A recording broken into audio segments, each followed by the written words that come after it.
selanjutnya juga yang harus diperhatikan, yang dirapatkan adalah tumit dengan tumit. Tumit dengan tumit yang dirapatkan. Jadi tumit kita sama tumit teman dipertemukan. Sehingga orang kalau mengatur saf, telapak kakinya itu bukan dibuka seperti ini, ya, tetapi telapak kakinya dihadapkan ke depan. Jadi bukan seperti ini, tapi tumitnya dibuka. Sehingga tumit ini rata, ya. Dan ini kalau kita lakukan, ukurannya cukup pundak kita saja. Seukuran pundak kita, begitulah kita berdiri, dan teman di sebelah juga sama, maka otomatis nanti tumit akan ketemu sama tumit. Kalau ini dilakukan, maka otomatis nanti akan bertemu betis sama betis, pundak pun bertemu sama pundak. Itu yang disebutkan dalam hadis tentang masalah merapatkan shaf.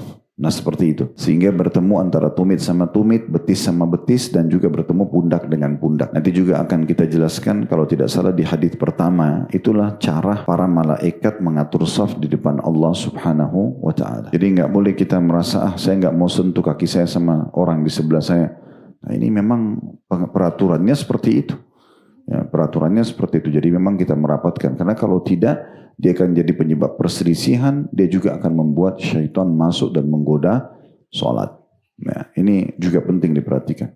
Selanjutnya yang harus diperhatikan adalah tolok ukur shaf. Kalau kita lagi berdiri, bukan jari-jari telapak kaki depan. Tetapi tetap tumit bagian belakang. Jadi kalau misalnya si A sama si B, si A ini kebetulan telapak kakinya lebih besar. Si B lebih kecil. Kalau patokannya jari-jari kaki dan kita misalnya rapatkan, kita luruskan seperti ini, kalau kita lihat dari belakang, safnya tidak rapi. Kenapa? Karena memang akan maju mundur.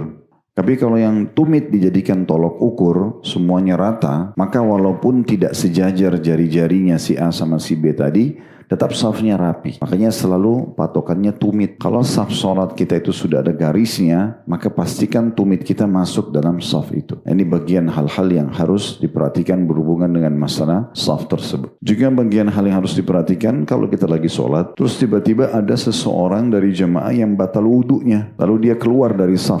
Maka yang ada di sebelah merapat dengan temannya yang satu. Sehingga tidak ada celah. Gitu ya.